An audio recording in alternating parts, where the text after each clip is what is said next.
अस्सलाम वालेकुम। इस वीडियो में हम पढ़ेंगे how virus survive inside a host cell. तो ये हमारा चैप्टर नंबर 5 है, a cellular life. So let's start. Virus survive inside a host cell. Host cell के अंदर, होस्ट सेल उसे कहते हैं जिस पर वायरस जो है वो अटैक करता है, उसे इफ़ेक्ट करता है, उस सेल के अंदर चला जाता है, उसे हम होस्ट सेल कहते हैं।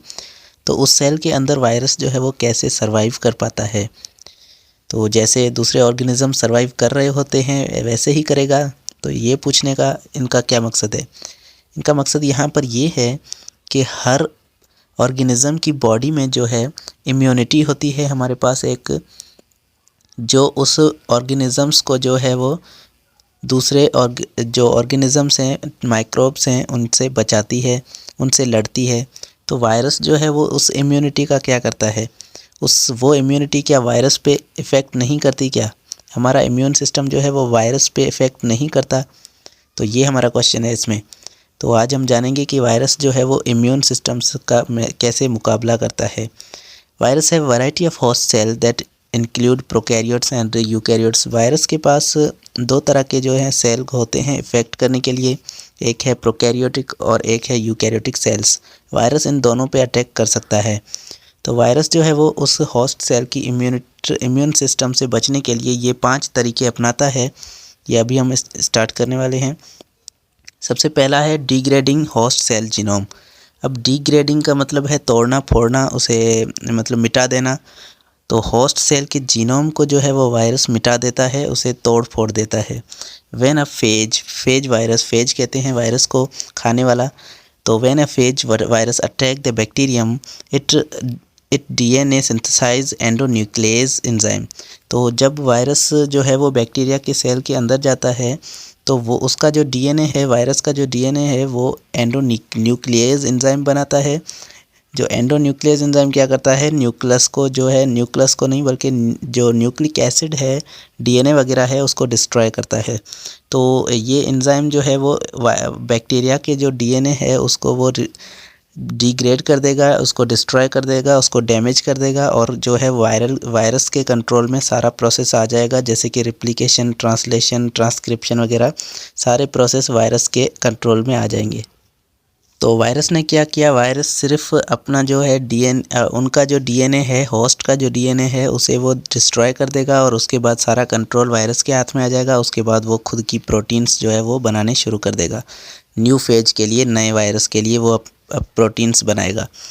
दूसरा तरीका है कि डीएक्टिवेटिंग द कॉम्प्लीमेंट सिस्टम।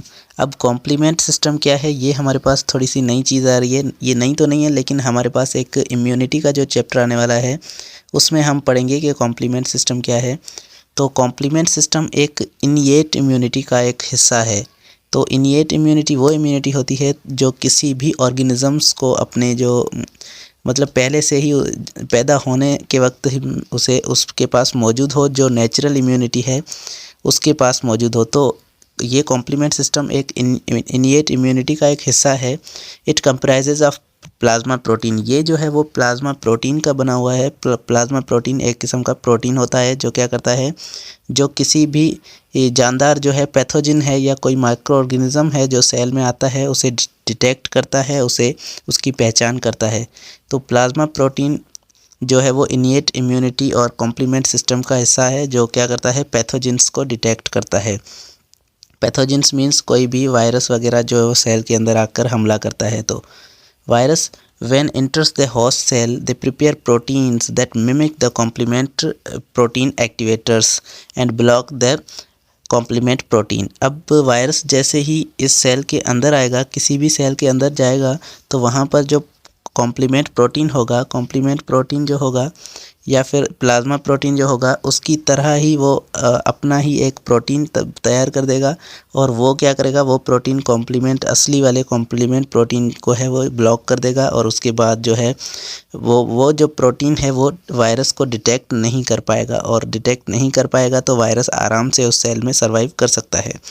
उसके बाद हमारा नंबर 3 है virus block the interferon response. तो वायरस जो है वो इंटरफेरॉन रेस्पॉन्स को जो है वो ब्लॉक कर देता है। अब कैसे करता है interferon response? Interferons are protein released from virally infected cells. तो एक ऐसा सेल जिस पे जो है वो वायरस इफ़ेक्ट कर रहा है, वायरस उस सेल के अगर अंदर घुस गया तो वो जो है एक ऐसा प्रोटीन रिलीज़ करेंगे जो क्या है, जो हमारे पास इंटरफेरॉन प्रोटीन है, और ये क्या करेगा, जाकर इम्यूनिटी को बताएगा कि हमारे पास एक वायरस आ गया है, उस पे हमला किया जाए, उसे मारा जाए। तो ये क्या करता है, वायरस जो है वो इंटरफेरॉन प्रोटीन जो है वो उसको जो डिटेक्ट कर लेगा, मतलब वायरस जो है इंटरफेरॉन प्रोटीन को है ब्लॉक कर देगा, और ताकि वो जो है वो प्रोटीन रिलीज़ ना कर पाए और इम्यूनिटी को जो है पता ही ना चले, हमारे इम्यून सिस्टम को पता ही ना चले और वो कोई रिस्पॉन्स ही ना कर पाए और वायरस जो है वो आराम से वहाँ पर रह सके। तो in contrast virus block the specific jeans, virus जो है वो कुछ स्पेसिफिक जीन्स को ब्लॉक कर देगा ताकि जो है मेटाबॉलिक एक्टिविटीज़ ना हो और जो प्रोटीन्स जो हैं वो प्रोड्यूस ना हो।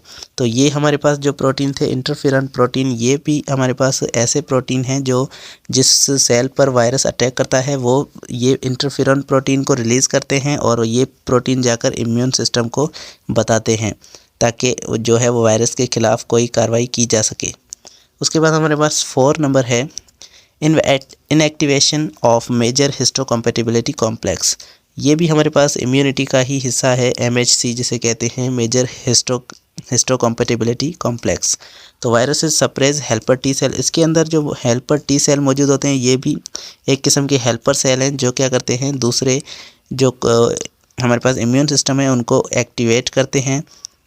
इन सेल को वायरस जो है वो सप्रेस कर देते हैं to display viral component present by MHC which delay the detection of the virus invasion. इसके बाद जो है वायरस की डिटेक्शन नहीं हो पाएगी क्योंकि हेल्पर टी सेल की जगह जो है वो वायरस के कुछ कंपोनेंट्स आ जाते हैं। वो ही जो वायरस है अपने ही कंपोनेंट जो है वो हेल्पर टी सेल के तौर पर जो है वो करवा देगा, रख देगा, और उसके बाद वायरस की डिटेक्शन नहीं होगी। उसके बाद हमारे पास जो है 5 नंबर आता है virus suppress B cells activation. अब बी सेल को एक्टिवेट करने से क्या होता है, हमारे पास वायरस कोई भी पैथोजन आते हैं तो उस पर हमला किया जाता है, उसके खिलाफ कार्रवाई की जाती है। तो इसीलिए बी सेल को जो है वो वायरस इसकी एक्टिवेशन को रोक देगा। तो some viruses develop a system to reduce the function of B cell. कुछ वायरसेस बी सेल के फंक्शन को रिड्यूस करने के लिए ऐसा कोई सिस्टम तैयार कर देते हैं जिससे जो है वो बी सेल को फंक्शन को, बी सेल के काम को रोका जा सके। Anticipate virus activities and inhibit B cell proliferation. तो ये वायरस जो है वो ऐसा कोई काम करते हैं जिससे जो है इनकी ग्रोथ जो है रुक जाती है, बी सेल की ग्रोथ रुक जाती है और ये जो है बी सेल कम हो जाते हैं, ख़त्म हो जाते हैं। उसके बाद नंबर 6 है हमारे पास virus can alter their genome. Virus जो है वो अपना जीनोम चेंज कर देते हैं।